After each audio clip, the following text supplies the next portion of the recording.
yung sa akin, a little bit of sentiment to add to that, no? Ang nakikita ko dito yung propaganda movement. Kasi kung talagang concerned, for example, yung mga groups like sinasabi nila, pink, yellow, civil society and all of that, bakit being part of those groups, pare, civil society, bakit mo itataon yung timing na iaahin mo yan kung talagang concerned ka about transparency in the budget and also in corruption? If it's not meant to actually shade what's really happening or to deviate people's attention, tama? So yun yung iniisip ko ngayon, yung timing na ginagawa nila. Kasi kung talagang concerned ka for corruption, edi dapat gusto mo lahat ng tao tumutok at magbantay, tama, during the BICAM. Pero bakit mo itataon etong mga ganitong, etong mga ganitong kaso na sasabihin mo, right? So parang nagpapakita lang na walang concern sa totoong issue talaga, and they're just casting kahit ano na lang mga issue na pwedeng pag-usapan ng tao instead of a lot of people 100% focusing on the budget process. Okay, so, Sir, Yeah. okay lang po. go ahead. Other issue, okay lang po. Yes, sir. Kay Atty. Topacio po, being the... Huwag lang love life, ha? Opo, sir. Opo. Alam ko naman. Sir, being the deputy spokespo ng party, may update po ba regarding sa status ni Senator Bato? Kasi Senator Robin Hood ay sinabi, para sa payo niya is huwag kang susuko sa banyaga. And how about the party, sir? Anong stand? And sabi ng DILG, alam nila kung nasaan si Senator Bato. May suporta rin po ba ang partido kay Senator Bato ngayon? Definitely. Senator De La Rosa is a ranking member of the PDP, and he's one of the 3 senators. However, with respect to the legal recourses available to Senator De La Rosa, I think the best person who would be able to answer that would be his legal counsel, Attorney Israelito Torion. With respect to the pronouncements of Senator Padilla, I think we have to defer to his Chief of Staff, Attorney Philip Jurado. Pero kami po sa PDP, we condemn this latest efforts on the part of the government to neutralize another member of the opposition by again surrendering our sovereignty to a foreign entity. And the PDP is willing to extend all the assistance within its power to do in order to assist Senator De La Rosa with this problem. We are solidly behind Senator De La Rosa. Para sa amin po, isang malaking kalapastanganan sa soberanya at kasarinlan ng Pilipinas itong pinaggagawa ni Ombudsman Boying Rimulya na siya ang naglilik nitong ICC warrant. Alam nyo, nakakatawa itong si Rimulya, talagang double standard eh. Kapag may isang tao, katulad niyan, na si Madriaga, relax na lang partner. Alam ko umiinit yung ulo mo pagka na ano mo yung pangalan ni Madriaga eh. Ako ng sartan mo. By the way, sinabi sa akin ni Yvette na talagang total na yung commitment ni De Lima kay Madriaga. In fact, she was quoted to have said in effect that she has spread her wings to let him in. Diba sinabi niya, I'm taking him under my wing. Oh, diba? So she has spread her wings to allow Madriaga to enter. Her wings, her wings. Anyway, ibang insert.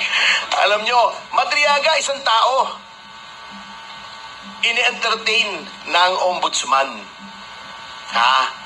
Etong kay Martin, sinabi noon ni Diskaya, sabi ni Saldico, yun daw pera ay para kay Martin. Although hearsay yun. Okay, granted, fine. Under oath naman yung statement. Okay. Corroboration number 1. Gutesa, under oath.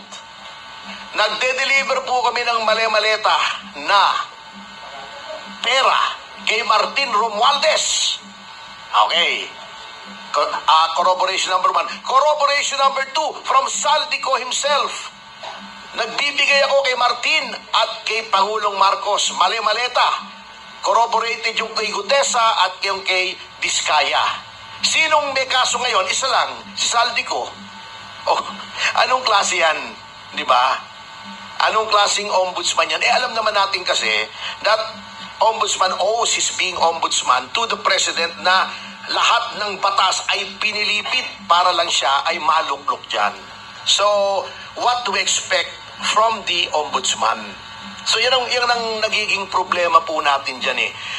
Lahat ng institutions natin, kinokorap, pinanghihimasukan ng Pangulo. How?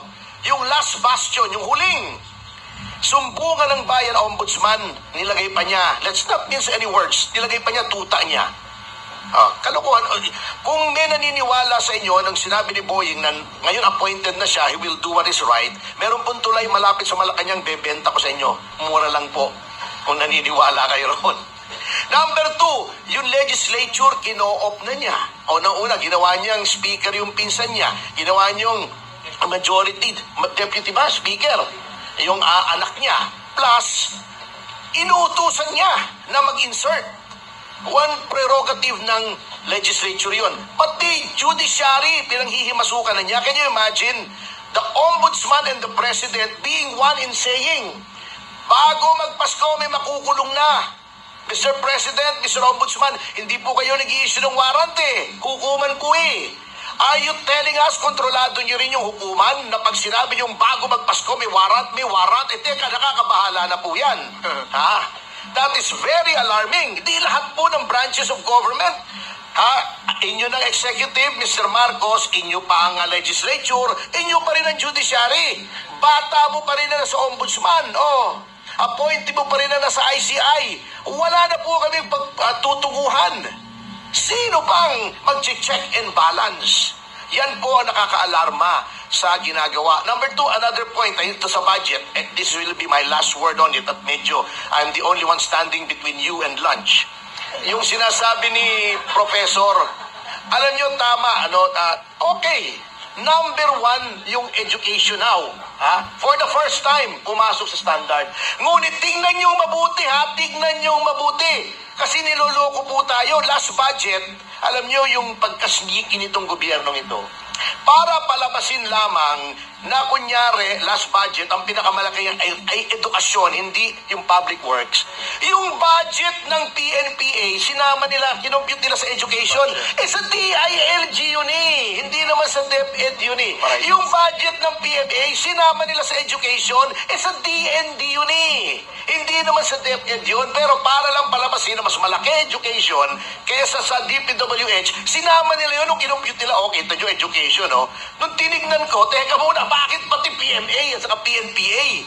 May mga sariling departamento. Kaya tignan pa rin natin, Prof, baka pinaglululuko tayo yung mga taong yan, O baka Claire Castro na naman, yung farm to market roads daw, may kinalaman sa health. Okay. Sige, so, may last question pa sana ako, pero mukhang ano na lang a little bit of comment and then I'll ask you kung ano dapat ang i-advise natin sa mga tao as their participation na pwede nilang gawin as we close. Alright? Kasi, totoo lang, no? Kung titingnan mo dito, very quickly lang, if this budget were subjected to the same standards na ini-impose natin sa private corporations, do you think yung audit na to would actually, they would pass the internal audit?